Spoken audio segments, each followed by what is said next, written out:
নমস্কাৰ, learn and grow' YouTube চেনেলৰ অন্য এটা ভিডিঅ'লৈ আপোনালোক সকলোকে স্বাগতম জনোৱা হ'ল।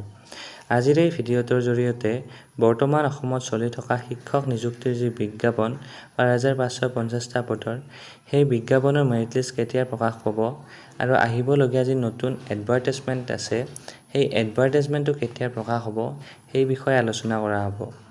সেয়েহে আপোনালোক সকলোকে ভিডিঅ'টো শেষলৈ চাবলৈ অনুৰোধ জনোৱা হ'ল।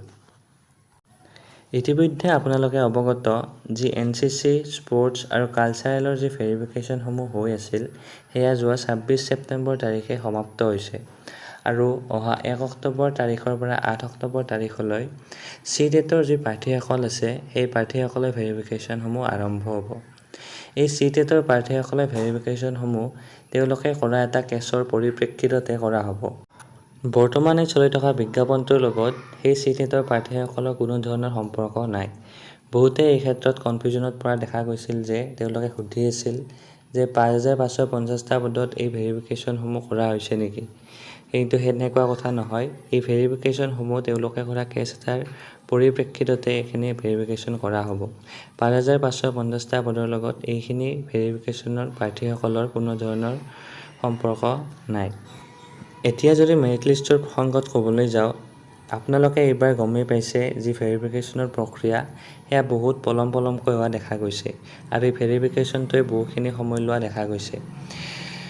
প্ৰথমতে NCC, স্পৰ্টছ আৰু কালচাৰেলৰ যি চাৰ্টিফিকেট, সেই চাৰ্টিফিকেটসমূহৰ ভেৰিফিকেশ্যনসমূহ হ'ল আৰু এতিয়া নতুনকৈ CTET-ৰ প্ৰাৰ্থীসকলৰ হ'ব আৰু তাৰ পিছত আকৌ জেনেৰেল যিখিনি কেণ্ডিডেট আছে, সেই কেণ্ডিডেটসকলৰ ভেৰিফিকেশ্যন হ'বই আছে। গতিকে এটা বহুখিনি দীঘলীয়া সময় লোৱা দেখা গৈছে ভেৰিফিকেশ্যনখিনিয়ে। যদিওবা এই ভেৰিফিকেশ্যনটোৱে যথেষ্টখিনি সময় লৈছে, আন এক প্ৰকাৰে কিন্তু যিখিনি জেনুইন কেণ্ডিডেট আছে, সেই জেনুইন কেণ্ডিডেটসকলক চাকৰি লাভৰ ক্ষেত্ৰত এই ভেৰিফিকেশ্যনটোৱে যথেষ্টখিনি সহায় কৰিব। কাৰণ আপোনালোকে জানেই এইবাৰ ভেৰিফিকেশ্যন বহুখিনি ষ্ট্ৰিক্ট হোৱা দেখা গৈছে।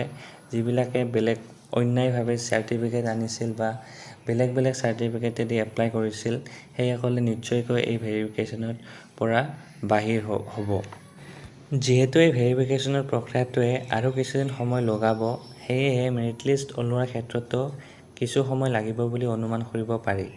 কাৰণ আপোনালোকে জানেই বৰ্তমান CTET-ৰ প্ৰাৰ্থীসকলে ভেৰিফিকেশ্যন হ'ব, তাৰ পিছতে আকৌ জেনেৰেল যিখিনি কেণ্ডিডেটৰ ভেৰিফিকেশ্যন সেয়া আৰম্ভ হ'ব।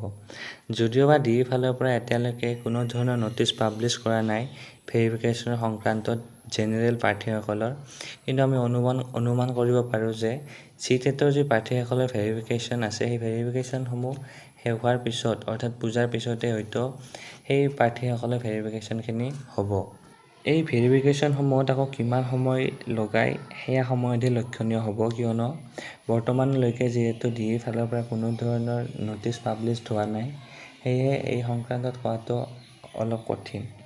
তথাপিতো আমি ২০ বা ৩০টা দিন এই ভেৰিফিকেশ্যনসমূহৰ কাৰণে ধৰি থ'ব পাৰোঁ আৰু যিহেতু যদি আমি ২০ বা ৩০টা দিন এই ভেৰিফিকেশ্যনসমূহৰ কাৰণে ধৰি থওঁ, তেতিয়াহ'লে নৱেম্বৰৰ শেষৰ ভাগত বা ডিচেম্বৰৰ প্ৰথম ভাগতহে আমি মেৰিট লিষ্টখন আশা কৰিব পাৰোঁ। কিয়নো আপোনালোকে জানে যে CM ছাৰেও কেইদিনমান আগতে যি মেৰিট লিষ্ট সেয়া ডিচেম্বৰ মাহতে প্ৰকাশ হ'ব বুলি কৈছিল। সেয়েহে ডিচেম্বৰ মাহতে আমি মেৰিট লিষ্ট এখন আশা কৰিব পাৰোঁ। এতিয়া যদি নতুন এডভাৰটাইজমেণ্টৰ কথা ক'বলৈ যাওঁ, আপোনালোকে জানেই যে যিটো চলিত বিজ্ঞাপন ৫,৫৫০টা পদৰ, সেই বিজ্ঞাপনটো ২০২৩ বৰ্ষৰে হয় আৰু ২০২৪ বৰ্ষত যিহেতু বৰ্তমানলৈকে কোনো ধৰণৰ এডভাৰটাইজমেণ্ট প্ৰকাশ পোৱা নাই শিক্ষক নিযুক্তিৰ, সেয়েহে আহিবলগীয়া বিজ্ঞাপনটোও ২০২৪ বৰ্ষতে প্ৰকাশ পাব লাগিব আৰু চলিত বিজ্ঞাপনটোৰ মেৰিট লিষ্ট প্ৰকাশ পোৱাৰ পিছতেই নতুন এডভাৰটাইজমেণ্টটো প্ৰকাশ কৰিব। গতিকে আমি এডভাৰটাইজমেণ্টটো ২০২৪ বৰ্ষৰ ডিচেম্বৰ মাহতে আশা কৰিব পাৰোঁ। গতিকে চলিত যিটো বিজ্ঞাপনৰ মেৰিট লিষ্ট আৰু আহিবলগীয়া যি নতুন এডভাৰটাইজমেণ্ট, এই দুয়োটা আমি ২০২৪ বৰ্ষৰ ডিচেম্বৰ মাহত ওলাব বুলি আশা কৰিব পাৰোঁ। গতিকে এই ভিডিঅ'টোৰ জৰিয়তে মই আপোনালোকৰ আগত এইখিনি কথাই শ্বেয়াৰ কৰিলোঁ।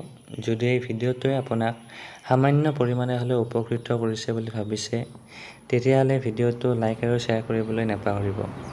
আৰু অসম শিক্ষক নিযুক্তিৰ লগতে BTR-ত শিক্ষক নিযুক্তিমূলক ভিডিঅ'সমূহ পাই থাকিবৰ কাৰণে লাৰ্ণ এণ্ড গ্ৰ' চেনেলটো ছাবস্ক্ৰাইব কৰাৰ লগতে লাইক শ্বেয়াৰ আৰু কমেণ্ট কৰিবলৈ নাপাহৰিব।